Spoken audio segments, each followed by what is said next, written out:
Lo que es veneno para uno es alimento para otro. Es probable que hayan escuchado el término trabajólico. Y si no lo han escuchado, viene a similitud del término alcohólico. Personas alcohólicas que consumen alcohol en exceso. Y no todas las personas que consumen alcohol en exceso necesariamente lo ven como una dificultad o como un problema. Algunos hasta celebran y dicen salud por el alcohol. Igual, no todas las personas que trabajan en exceso o se sobrecargan necesariamente lo van a ver como un problema. Muchos de ellos hasta se sienten orgullosos. Ya hemos visto que a través del exceso de trabajo pueden obtener caricias o reconocimiento. No necesariamente lo van a ver así.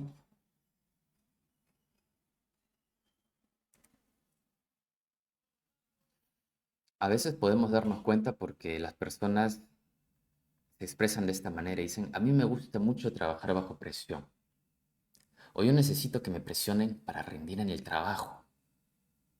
Hasta podría darse esta situación, que un día en su equipo de trabajo están haciendo las cosas bien, tan bien que se han organizado de una manera que no tienen que entrar en estrés o sobrecarga para trabajar y funcionan bien, hacen su trabajo de forma tranquila, trabajan con tranquilidad y lo hacen bien y llega supervisión. Y una persona que tiene dificultades de trabajar en exceso puede empezar a sentir temor o ansiedad de que como ahora nos están viendo que estamos trabajando muy tranquilos, van a pensar que no estamos trabajando o que estamos de vagos. ¿Qué hace que una persona piense así? Que el trabajar tranquilo significa que no está trabajando. Como si esta persona no hubiera aprendido a trabajar con tranquilidad, como si la única forma de trabajar que hubiera aprendido es haciéndolo apurado, exaltado, con estrés o tensión. A veces los compañeros, sin querer queriendo, pueden estimular a que la persona que tiene dificultades con la sobrecarga de trabajo continúe en esa dificultad, tal cual como sucede con los problemas de las personas que consumen alcohol. Conocerán que las personas alcohólicas a veces reciben ayuda. Pueden tener ahí algún familiar que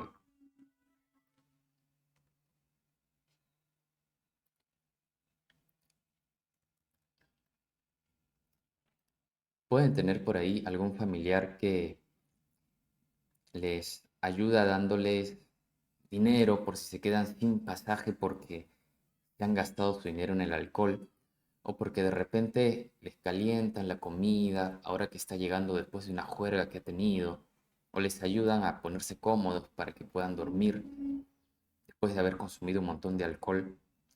Sin querer queriendo, estas personas, aunque no estén en problema de alcohol, facilitan a que la persona se mantenga en este problema. Lo mismo puede pasar en el trabajo. Algunos de ustedes o de sus colegas, sin tener problemas de sobrecarga de trabajo, podrían facilitar a que su compañero lo tenga. Por ejemplo, si una persona trabaja en exceso, tanto que no se da tiempo para sí mismo, o para su familia, o para su pareja, o para descansar, ustedes estén estimulando que continúe en esa situación. Quizás dándole estas frases que lo alientan a que continúe a hacer lo mismo, ¿no? Tú sí vales un Perú. Tú sudas la camiseta. Te quedas horas extras fuera de tu trabajo aunque no te van a pagar.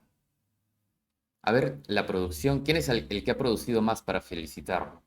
Aunque por hacer mayor cantidad de trabajo de repente se pierda la calidad en el trabajo que están haciendo y la atención al paciente, ustedes pierdan bienestar al momento de hacerlo y entren en estrés.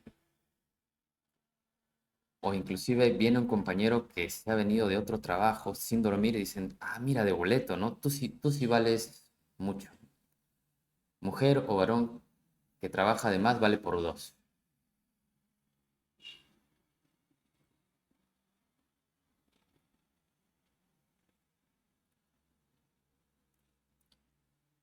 Otra dificultad que se puede dar, además de sobrecarga de trabajo, es con problemas en el rol.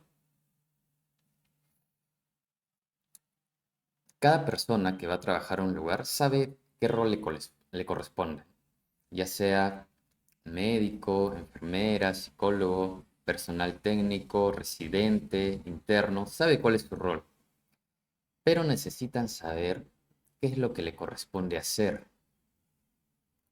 A veces no necesariamente las personas que van a asignar tareas son claros en decirle qué le corresponde hacer y qué no le corresponde hacer, o qué es lo que le corresponde hacer y cómo lo van a hacer.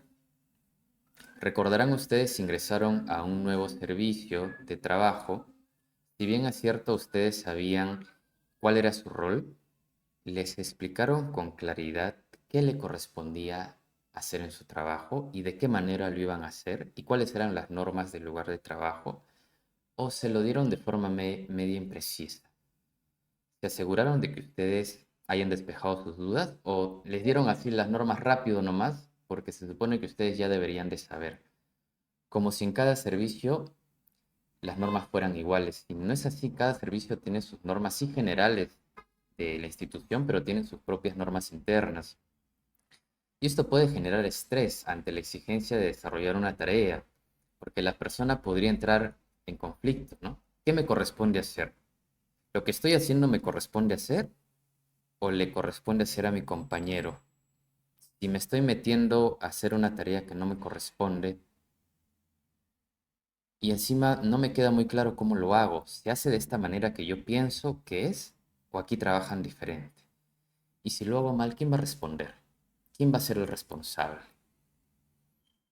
Sin querer queriendo, las personas pueden facilitar a que la persona tenga mayor exigencia por no dar las tareas de forma precisa, o son muy imprecisos al momento de asignarlas, a veces inclusive contradiciéndose, ¿no? No, yo no te dije que hicieras el trabajo de esta manera. Yo dije que lo hicieras de esta otra manera. Es que no me dejé entender. No habrá sido tu imaginación. Yo no dije eso. Dan una orden y luego se contradicen o niegan la orden que han dado. Mayor estrés para la persona que va a hacer el trabajo.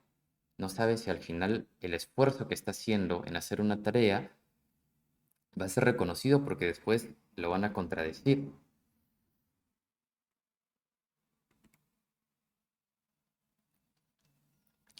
Aunque las tareas estén claras y esté claro cuál es el rol que va a hacer la persona, a veces pueden haber conflictos porque de repente la persona no está de acuerdo con las tareas que le han asignado. Podría decir, esto no me corresponde, es injusto, y entra en mayor estrés. O hay un conflicto interno. Recuerden, las personas no son iguales. Si bien es cierto, trabajan eh, quizás agrupados por misma profesión, pero cada persona es distinta, ha tenido una experiencia de vida diferente, ha pasado por experiencias sí agradables, pero también de repente experiencias desagradables. Tienen escala de valores distintas y alguna de ellas por esta dificultad podría no sentirse bien al hacer determinado trabajo, ya sea por dificultades personales o porque entra en conflicto con sus vivencias. Y esto también genera estrés.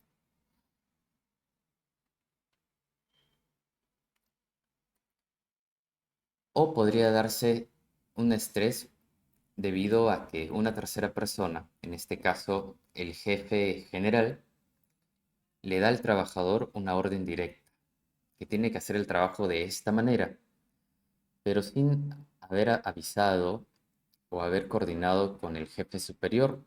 Y el jefe superior espera que se haga de esta otra manera, el jefe inmediato. Al final la persona entra en conflicto.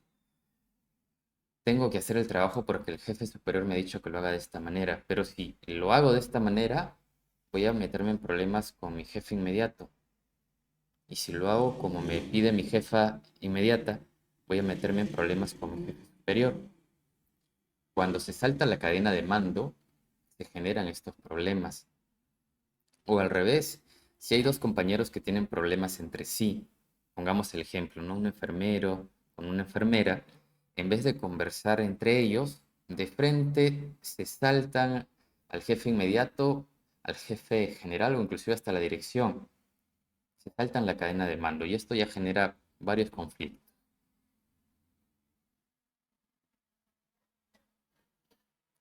Al final, lo que puede generar estrés no solamente depende de los factores externos, es decir, no depende solamente de las condiciones de trabajo, de la organización del trabajo, sino que también depende de mis propias características y capacidades.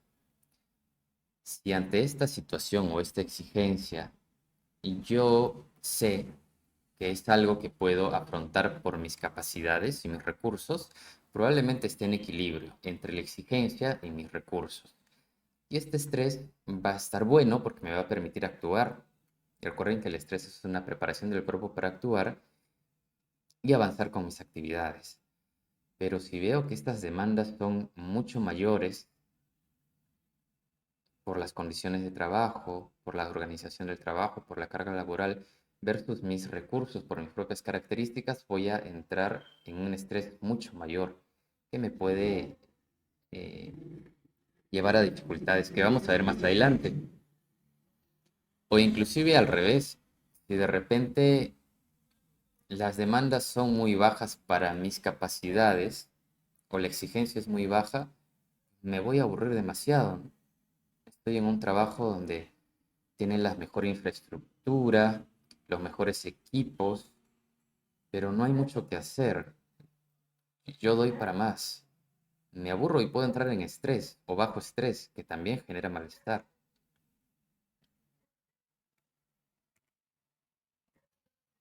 He dejado esta diapositiva al final. Recuerden que en una de las primeras diapositivas puse el ejemplo de una persona que estaba a punto de ser arrollada por un auto y tenía una reacción inmediata. Esta reacción inmediata, que es la más rápida, corresponde con la reacción del eje neural. Es la reacción ante la situación en el primer contacto, que hace que se active nuestro sistema simpático, segregue ciertas sustancias y nuestro cuerpo se estrese y nos prepare para actuar. Pero no es común que una persona todos los días esté en riesgo de ser atropellado o que todos los días esté en riesgo de ser descubierto de que está cometiendo una infidelidad o que estén a punto de despedirlo porque tiene problemas con su jefe. Esto no se da todos los días. Pero hay situaciones en el trabajo en donde sí van a haber exigencias y demandas que son continuas. Y cuando se da de forma continua, nuestro cerebro, ya hemos visto que lo analiza por los cinco sentidos, va a ver que, aunque ha activado su eje neural, con el sistema nervioso simpático, adrenalina y noradrenalina, ya puesto su cuerpo en una disposición para resolver los problemas, no lo está logrando porque sigue la exigencia y sigue la exigencia.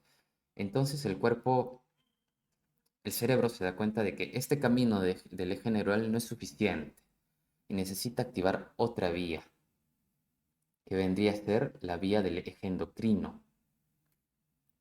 Cuando sucede esto, la persona entra en un estado que se llama estado de adaptación, en donde empieza a regirse por la activación de la hipófisis, que es una glándula que media un montón de ejes neuroendocrinos. Por ponerles un ejemplo, ¿no?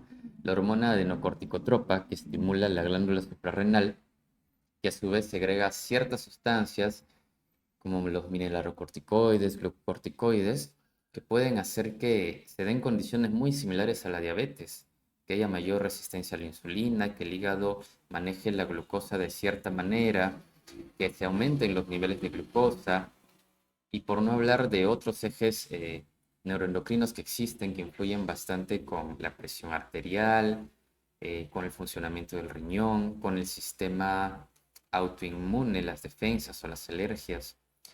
No es el tema de hablar de un tema de neurología, pero les comento esto porque es necesario que sepan que cuando una persona está ante una exigencia continua, el cuerpo busca adaptarse, pero esta adaptación por la exigencia continua ya no es sana.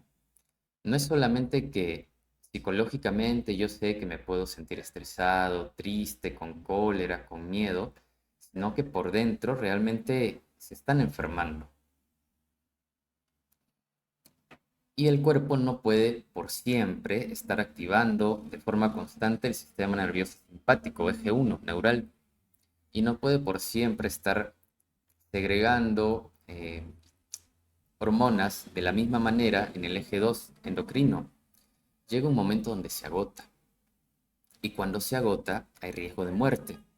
De ahí que es probable que ustedes cada cierto tiempo vean en las noticias persona después de largas jornadas de trabajo o después de meses de trabajo exhaustivo cae muerto.